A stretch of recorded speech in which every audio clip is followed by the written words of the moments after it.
Hello guys. तो आज chapter की स्टार्टिंग में हम देखते हैं योंग के पेट में चाकू मारने वाले बेरुपे को वो वहां से हटाता है। फिर वो भी अपने चाकू को घुमा के उसे पकड़ता है। फिर उससे कहता है कि तुम तो चालाक निकले। पर उसी तरफ योंग अपने बॉडीगार्ड से मांगता है उसकी चाकू को, पर उसका बॉडीगार्ड उसे कहता है कि मैं आपके लिए लड़ूंगा। पर वो उसे कहता है सुअर के सामने थोड़ा हीरो तो बनने दे। तो चल अब जा यहाँ से, और दरवाज़ा किसी के लिए भी मत खोलना। फिर जैसे ही सुअर को लेके वो वहां से निकल जाता है तो पेग उससे कहता है तो अब बस हम दोनों हैं, चल लड़ते हैं। और वहीं पे हमें बताया जाता है कि ये जो अभी योंग के सामने है उसका नाम है यह गोस्ट, कोड नेम गोस्ट, जो असैसिन है और असैसिन यूनिट का एक सबसे स्पेशल और ताकतवर असैसिन कहलाया जाता है। वो योंग से कहता है कि तू तो बहुत ही बकबक करता है, पर उसी तरफ योंग अपने मन में सोच रहा होता है कि ये जो पेट में मेरा चोट है ये उससे भी ज़्यादा गहरा है। तभी उसी जगह पे वो असैसिन भी रेडी हो जाता है और बड़ी तेज़ी से उसकी तरफ अटैक करने आता है।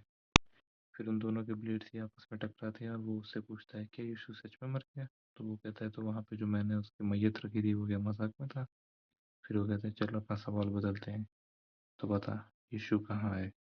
फिर वो कहता है अबे साले तुझे समझ में नहीं आ रहा क्या, तेरा चीफ भी आया था ना वहाँ पे, उसने नहीं बताया। फिर दूसरी तरफ हमें दिखाया जाता है यीशु और योंग का बॉडीगार्ड एक सड़क पे चल रहे होते हैं जहाँ पे वो मिस्टीरियस बंदा उन्हें फॉलो कर रहा होता है। पर जैसे ही वो एक गली के अंदर चले जाते हैं वो भी उनकी तरफ आता है देखने के लिए, पर तभी वहाँ पे एक दूर से एक मुक्का उसकी तरफ पड़ता है। उस मुक्के में इतनी ताकत होती है कि वो वहाँ से उड़ के सीधा पीछे चला जाता है, और ये मुक्का मारा होता है योंग के बॉडीगार्ड ने। फिर वो वहाँ से उड़ के जाते वक्त भी सोच रहा होता है कि सच में क्या स्ट्रेंथ है इसकी, लगता है इसने मेरा हाथ ही तोड़ दिया, मानना पड़ेगा। फिर वो उससे कहता है, यीशु वहाँ पे आके कहता है कि चीफ ने तुम्हें भेजा है ये देखने के लिए मैं मरा हूँ कि नहीं, तो जाके उसे बता दे मैं अब तक नहीं मरा हूँ। फिर वो भी कहता है मुझे यही पता था कि आप नहीं मरे होंगे। इसके आवाज़ को सुन के वो समझ जाता है कि ये जियोन है। फिर वो भी कहता है हाँ कमांडर। यीशु यह जियोन को देख के बड़ा ही इमोशनल हो जाता है। पर उसी जगह पे योन योन कहता होता है, कह रहा होता है कि आपके इस बंदे ने मेरा हाथ तोड़ दिया। पर उसी जगह पे यीशु इमोशनल होकर उससे माफ़ी मांगता है कि अगर मैं वहाँ पे होता तो शायद, पर लेकिन मैं एक ही बचा हूँ। पर वो कहता है नहीं, हम दोनों जिंदा बचे हैं। फिर उसी जगह पे वो कहता है अगली बार से आप अपने फैंसी डिनर में मुझे भी बुलाइएगा। ओहो सच में ये कितना आउट ऑफ द कैरेक्टर बात मैंने कही थी, ये क्रिंज नहीं लग रहा सुन के। पर आपका ये दोस्त गोरिल्ला की तरह क्यों दिख रहा है। पर तभी हम देखते हैं कि योंग का बॉडीगार्ड फोन पे कुछ सुन के बहुत ज्यादा ही शॉक और गुस्से में हो जाता है। तभी वहां से सीन शिफ्ट होता है और हम देखते हैं कि योंग के सीने पे चोट लगी है, जिस चोट को और किसी ने नहीं, घोस्ट ने दिया है। घोस्ट नहीं, इसको तो भूतिया कहेंगे हम। भूतिया ने उसके सीने में एक चोट दी है, वो भी अपने घुमाने वाले ब्लेड की वजह से। फिर उस चोट को देने के बाद वो दोनों वापस से टकराते हैं, जहाँ पे दोनों ही एक दूसरे के ऊपर हावी होने की कोशिश कर रहे होते हैं। जहाँ पे योंग भी उसकी तरफ तलवार घुमाता है, पर वो बस उसके बालों पे लगती है। फिर वो दोनों ही अपने स्लैशेस को चलाए रखते हैं, जहाँ पे योंग अपने मन में सोच रहा होता है कि सच में मेरे पहले ही मुझे चोट लग चुकी है और मुझे अभी धुंधला धुंधला दिखाई दे रहा है, मुझे इसे जल्दी से ख़त्म करना होगा। फिर वो एक और बार एक स्लैश लगाता है जिससे उसके बाल कट जाते हैं।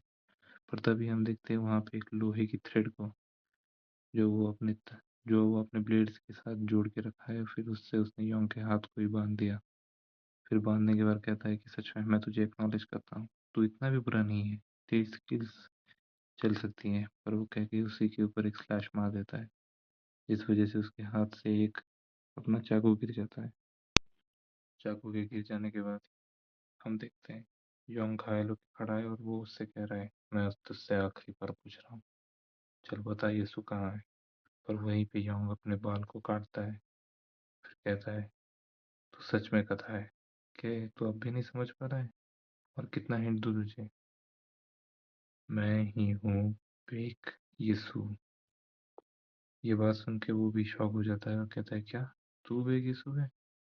नहीं, तू नहीं है, अगर तू होता तो तेरे मूवमेंट इतने मैच्योरिस्ट नहीं होते। बेक यीशु एक स्लैश मारने से पहले एक बार भी नहीं सोचता है। फिर वो दोनों वापस से टकराते हैं। जहाँ पे वापस से इन दोनों के प्लेट्स आपस में टकराने लगते हैं। और वहीं पे घोस्ट अपने मन में सोच रहा होता है कि नहीं, ये तो वही गैंगस्टर है, पर मैं इसे खत्म करके रख दूंगा। क्योंकि वो वापस से अपने ब्लेड और थ्रेड के कॉम्बिनेशन को उसकी तरफ बढ़ाता है। पर उसी जगह पे ही योंग अपने हाथ से उसके थ्रेड को पकड़ के कहता है कि बहुत ही मेरा दिमाग खराब कर रहा है। एक खींच के सीधा सा एक स्लैश मारता है उसके चेहरे पे। इस स्लैश में वो सीधा भूतिया की नाक ही काट देता है।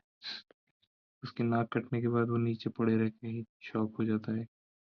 फिर बाद में उठ के कहता है नहीं नहीं नहीं, ऐसा नहीं हो सकता। पर योंग भी उसे कहता है अबे जल्दी उठ, पूरा दिन नहीं है मेरे पास। क्योंकि वो वापस से उसकी तरफ चार्ज करता है हमला करने के लिए। पर योंग फिर से उसके हाथ को पकड़ लेता है। पकड़ने के बाद वो उसके हाथ को खींच के सीधा वहां पे उसके हाथ के पास ही बहुत सारे स्लैशेस लगा देता है। इतने की वो जो खुद एक असैसिन है वो खुद शॉक हो जाता है और अपने मन में कहता है नहीं नहीं, ऐसा नहीं हो सकता।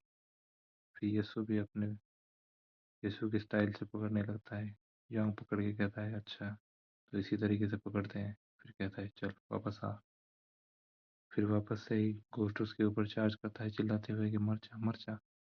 पर योंग उसके हर एक अटैक्स को अपने हाथों से डिफ्लेक्ट करने लगता है और अपने उसका दूसरा हाथ भी पकड़ लेता है। फिर वापस से कहता है फिर से आ। फिर उसके बाद जब वो फिर से अपने ब्लेड को घुमाता है तो वो उसके ब्लेड को ही पकड़ के सीधा उसके सीने में घुसा देता है, जिससे वापस से भूतिया की चीखें निकल जाती हैं। और यंग उस ब्लेड को वापस से घुसा के उसकी उंगली को खींच के उसे पीछे कर देता है। उसे पीछे करके वो वापस से अपने ब्लेड से उसके हाथ में एक स्लैश लगाता है। इसका मतलब है कि ये इसे खत्म करके ही रहेगा। और घोस्ट भी इस चीज को देख के डर के पीछे गिर जाता है और वो मानने लगता है कि यही यीशु है। ये वही एजेंट है जिसे सबसे बेस्ट कहा जाता है। लेकिन वो डरने लगता है। पर उसी जगह पे हमें दिखाते हैं कि योंग अपने पहले के सारे चोटों की वजह से कमजोर हो चुका है और उसे सही तरीके से कुछ दिख भी नहीं रहा है। पर उसी जगह पे हम उसे देखते हैं घोस्ट को जो गिड़गिड़ा के उसे हट जा चिल्ला रहा होता है।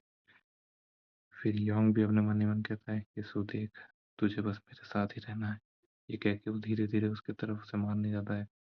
पर दूसरे सीन में हम देखते हैं कि उसका निशाना चूक जाता है अपने थकावट की वजह से और उसने अपने हथियार को योंग के सीने में घुसा दिया है।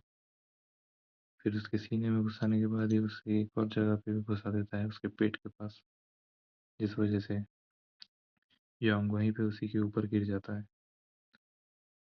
मानना पड़ेगा, एक गैंगस्टर होते हुए भी इसने ट्रेन असासिन को हरा दिया। पर वहां पे वो साइड में देखता है कि तेजी से एक गाड़ी आई है जिसके अंदर से यीशु निकल के उसके भाई को बुला रहा है। दौग्यों दौग्यों के चिल्लाते हुए उसके पास आता है। फिर उसे पकड़ के उसे उठाता है। फिर वहीं पे हम देखते हैं वहां पे घोस्ट नहीं है। इसका मतलब वो इनकी गाड़ी देख के वो पहले ही भाग चुका है। और दूसरे सीन में हम देखते हैं कि सीढ़ी के रास्ते से वो बड़ी ही खराब हालत में हंसते हुए पागलों की तरह जा रहा होता है और मन ही मन कह रहा होता है यीशु, यीशु भीख, मैंने तुझे खत्म कर दिया। ये कह के वो अपने डायरी में अपने खून से एक क्रॉस बनाता है। फिर उसी जगह दूसरी जगह पे हम देखते हैं यीशु अपने भाई को देख के बड़े ही गुस्से से चिल्ला रहा है और दुख से रो रहा है। और उसका भाई आंखें बंद करके वहीं पे सो चुका है अपने भाई की गोद में, जैसे कि वो मर चुका है। अभी से मानव और भी खतरनाक जाने वाली है। तो चैनल को